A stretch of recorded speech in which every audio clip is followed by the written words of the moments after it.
And we're back. Welcome to Monday, the 16th or so of May. We're 530 source now. We got 3 of those in here and 4 M5s, E60s and F10s. The anthracite car was picked up. That's gone. The red car was picked up. That's gone. The 545 was picked up. That's gone. The Mont Bleu, gone. And now it's all just grays and browns and a little bit of blue with Toledo. So let's start with my dad's car. That's just chilling.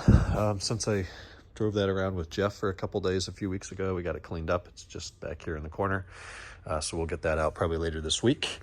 This is the Canadian M5. They've made a ton of progress on this. They pretty much started on Monday, and by the end of Friday, most of the mechanicals are done. It has the manual transmission, flywheel, clutch, the drive shaft is installed.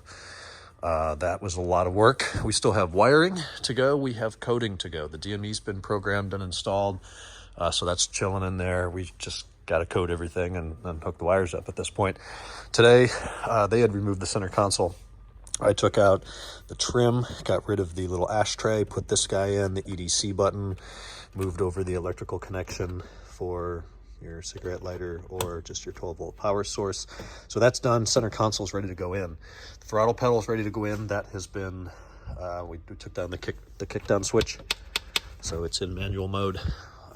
Pedals are in. Thanks, Mike. I was not looking forward to that. So pedals are done. Gear shifter's in. We're using the E46 3 Series rubber boot now. That seems to work, and the E60 M5 or the E60 ones in general are just no longer available. So that's working fine. Wiring is going to be at least a whole day. The coding will be a couple of hours, so we'll get into that later this week. But the DME for that car, the company that we used, took about 6 weeks to figure out how to do it. I don't know why. They did it before in 20 minutes. I guess they got a new guy who didn't know how to do it. He learned. 6 weeks over there, 40 minutes over here. So big improvement. Hopefully they can keep that up. Here's the old 7-speed SMG, an old flex disc and trans mounts on top of that. You can see this car has certainly seen some salt before. It's got some leaks on those solenoids up top. That's just going to be sold and then rolled into this thing. F10 we drove yesterday up to Newport Beach and back. It needs a little bit of a bath. I got it vacuumed out today. It's just hanging out.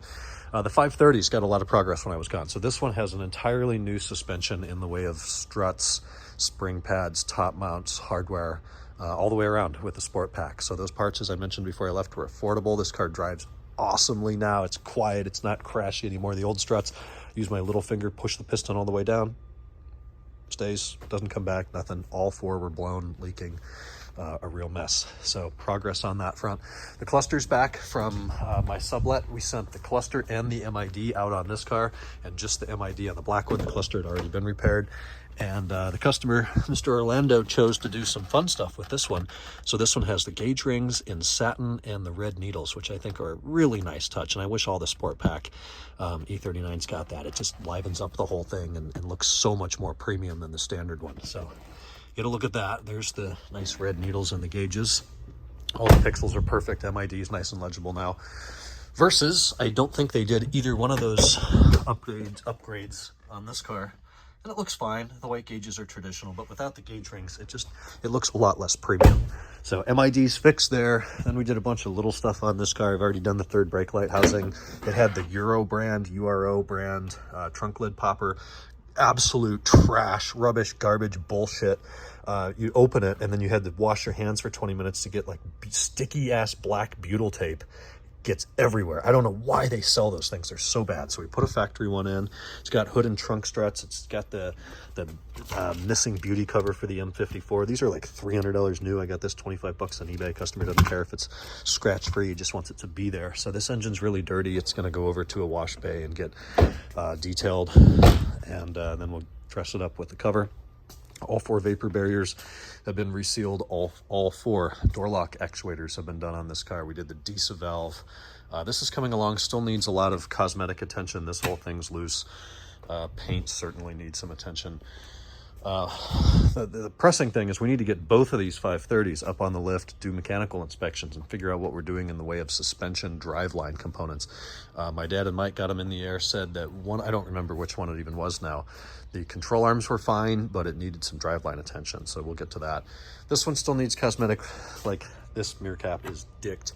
I got to find a way to get one of those affordably. Whoever installed this windshield, it's an XYG brand crap $20 windshield. And whoever installed it just decided, let's put on 10 times the amount of butyl tape that you actually need. Look at that. That's not seal in here. That's all just excess butyl tape that is preventing the seal from installing. It'll sit in there, but it's hanging way out. It looks like shit. So also, whoever installed this windshield seems to have chipped up this top right corner, and we're afraid if we start picking and prying in there, that glass is going to break. So it's crap. It's got chips in it. Customer has greenlit a new windshield installed properly. Then we'll get the seal in there and move on. Both these 530s got cowls, wiper blades, filters, you know, the normal stuff. Just rejuvenating a 530 that somebody thought, oh, it's an old car, it's probably dead. No, we'll get it back. Done the seat twist.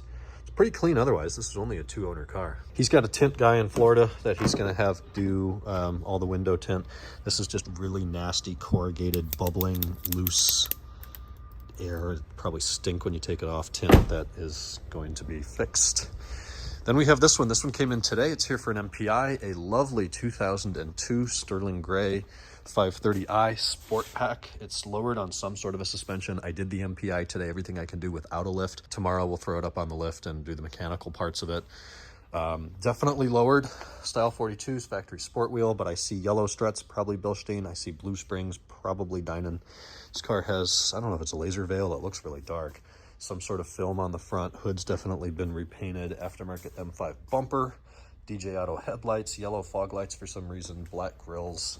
Not a huge fan of some of the modifications, but it's a super nice, clean car. Otherwise, it doesn't even have seat twist. It is a 5-speed, which is sweet. It has xenons, and that's the only option. This trim, take a look at the trim in here. This is genuine BMW. It's not wrapped. Someone spent some money on this. Anybody know what it is? Leave some comments down below if you have any guesses.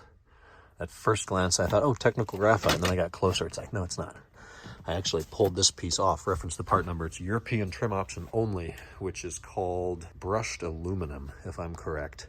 I wouldn't call it brushed. It's a high gloss finish, but you can see there's some lines, some texture in it. Really nice trim set. It's in beautiful condition.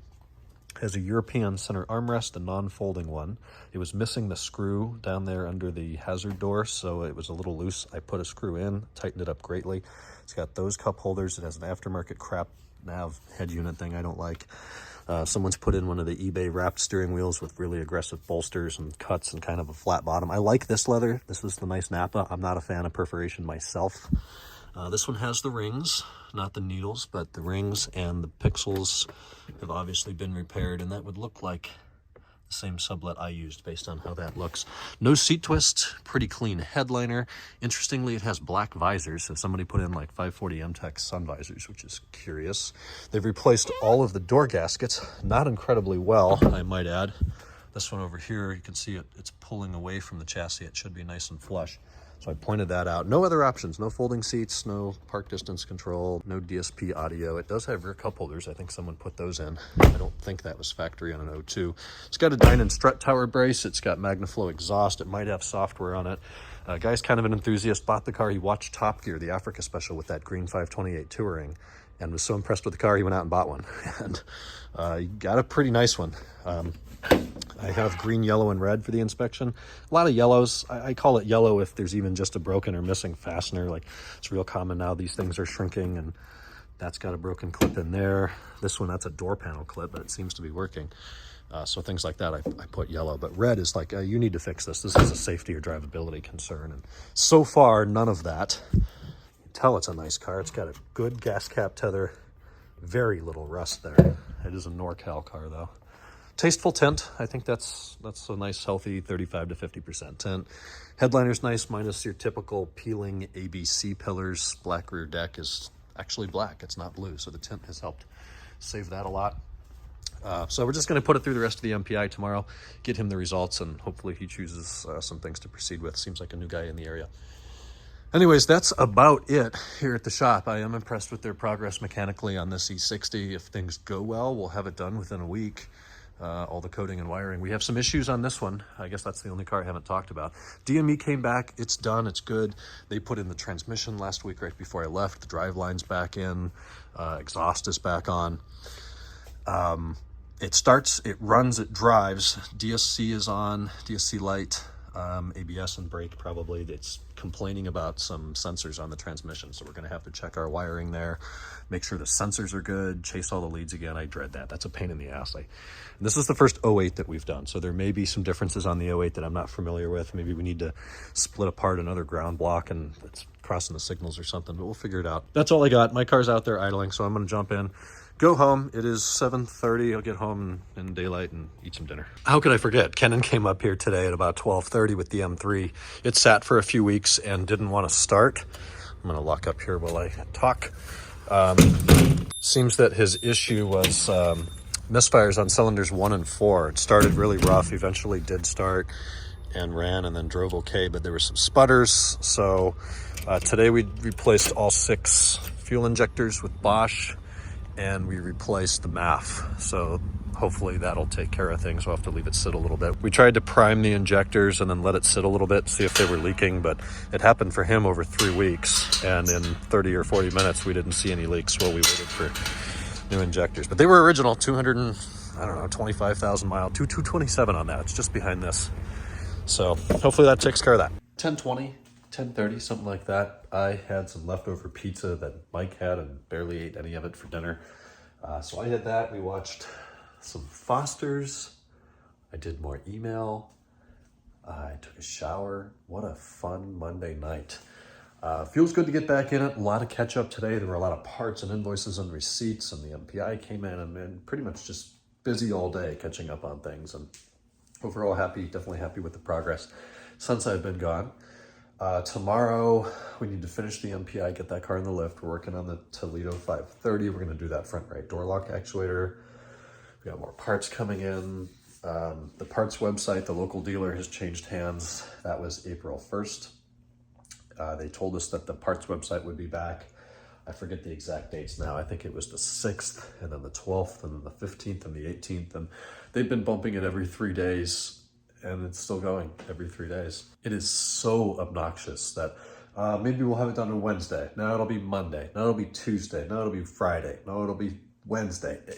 Get it fucking done. Go in there and fix your shit. Fix your systems. Do what it takes. Bring in an outside person. Be resourceful. If you don't know how to do something, you have 2 options. 1, you learn how to do it. 2, you find somebody that knows how to do it. Those are the 2 things. Pick one or both and get it done. And it's so frustrating to me. I want to go in there and be like, let me talk to your IT guy. Let's sit down and figure this shit out. It can't be that hard.